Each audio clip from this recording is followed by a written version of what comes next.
ለህፃናት ከአንድ ዓመት በፊት የላም ወተት በምንም ተአምር መሰጠት የለባቸውም። ለዚህ ደግሞ ብዙ ምክንያቶች አሉ።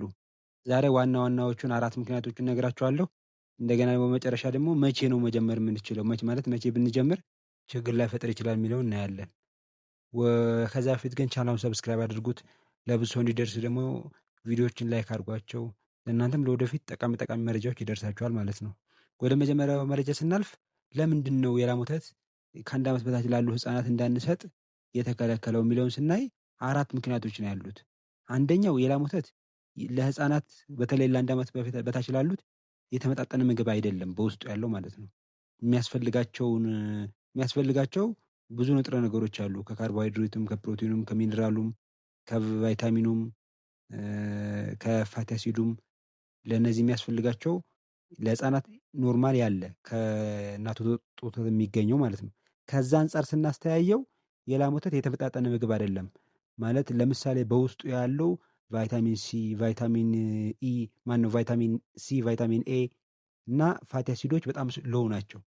እነዚህ የተመጣጠነ ምግብ አለመሆኑ ደግሞ ምንድነው ለህፃናቱ የሚያስፈልጋቸውን ለአእምሯቸውና ለአካላቸው የሚያስፈልጋቸውን ንጥረ ነገር ማግኘት አይችሉም ማለት ነው።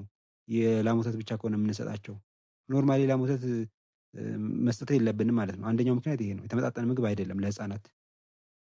ሁለተኛው ደግሞ የደም ማነስ ያመጣል። የደም ማነስ የሚያመጣው ደግሞ የአይረን እጥረት ስለሚያስከስት ነው።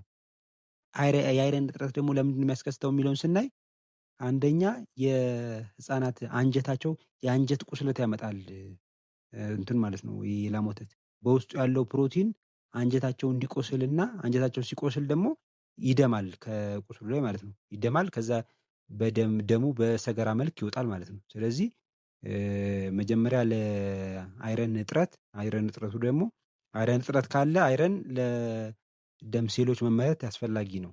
ስለዚህ የደም ማነስ ሊያስከስታባቸው ይችላል ማለት ነው ህፃናት ላይ። ሶስተኛው ደግሞ ለህፃናት ከአንድ ዓመት በታች መስጠት የላም ወተት የለባቸውም የሚባልበት ምክንያት ምንድነው?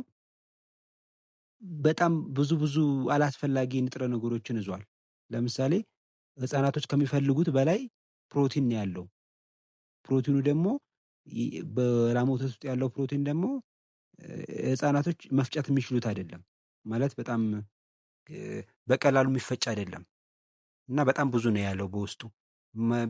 ብዙ ፕሮቲን ቢኖረው ህፃናቶች መፍጨት ካልቻሉት ምን ጥቅም አለው? ስለዚህ ለሰውነታቸው ገብቶ ጥቅም ላይ አይውልም ማለት ነው። ይሄ ደግሞ የሚያጋጥመው ምንድነው? ህፃናት አንጀታቸው በደንብ መፍጨት አይችልም ከአንድ ዓመት በታች ያለው ማለት ነው። ትልልቅ ንጥረ ነገሮችን በደንብ መፍጨት አይችልም። ስለዚህ የገባው ፕሮቲን ጥቅም ሳይሰጥ ነው ማለት ነው የሚወጣው። አንደኛው ይሄ ነው። ሌላኛው ደግሞ በውስጡ በጣም ብዙ ሚኒራሎችን ይዟል። ብዙ ሚኒራሎች ማለት አላስፈላጊ የሆኑ ህፃኑ ከሚፈልገው በላይ።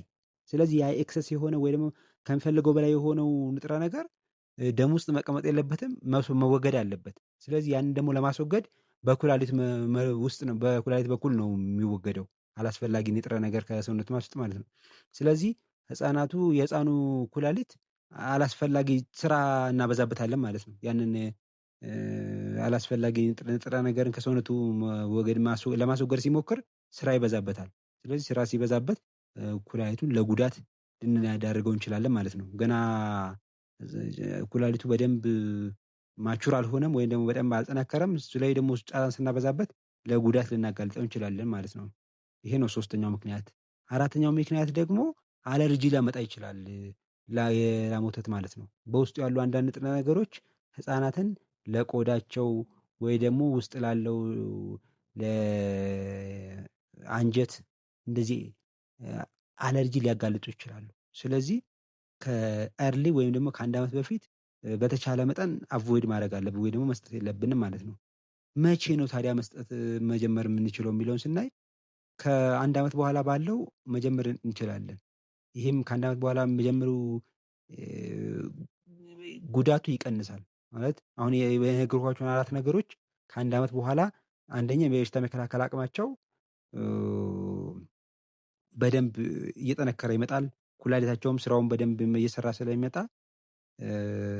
የአንጀታቸውም ምግቦችን የመፍጨት አቅሙ እየዳበረ ስለሚመጣ ብንሰጣቸው የመፍጨት አቅም ይኖራቸዋል ማለት ነው። ስንሰጥ ግን በአንዴ መሆን የለበትም። በትንሽ በትንሹ እያደረግን ትንሽ ትንሽ እያደረግን እሱን ከለመዱት ወይም ደግሞ ትንሽ ሰተናቸው ደህና ከሆነ እንቀጥላለን። ግን አለርጂክ ሪአክሽን ካላቸው ወይ ደግሞ አለርጂ የሚያመጣባቸው ከሆነ ልንተው እንችላለን። ስለዚህ በትንሹ እያደረግን ነው ማለት ነው የምንሰጣቸው። ለዛሬ ያመጣሁላችሁ በጣም ጠቃሚ ቪዲዮ ይሄን ይመስል ነበር። በቀጣይ በሌላ ጠቃሚ መረጃ እንገናኛለን። ከዚህ ጋር ተያይዞ ግን ሌላ አንድ 3-4 ምግቦች አሉ ለህፃናት መስጠት የሌለብን ከ1 ዓመት በታች ማለት ነው። ይሄም ደግሞ እዚህ ቻናል ላይ አሉ። አንደኛው ምንድነው? ማር ነው። ሁለተኛው ደግሞ ጨው ነው። ሌላው ደግሞ ስኳር፣ ሌላ ደግሞ ከ6 ወር በፊት ደግሞ ውሃ። ስለዚህ እነዚህም ቪዲዮዎች ማየት ከፈለጋችሁ ከዚህ ቻናል ከዚህ ኮመንት መስጫው ዲስክሪፕሽን ላይ አስቀምጥላችኋለሁ። ቼክ አድርጓቸው። በቀጣይ እስከምንገናኝ ቻው።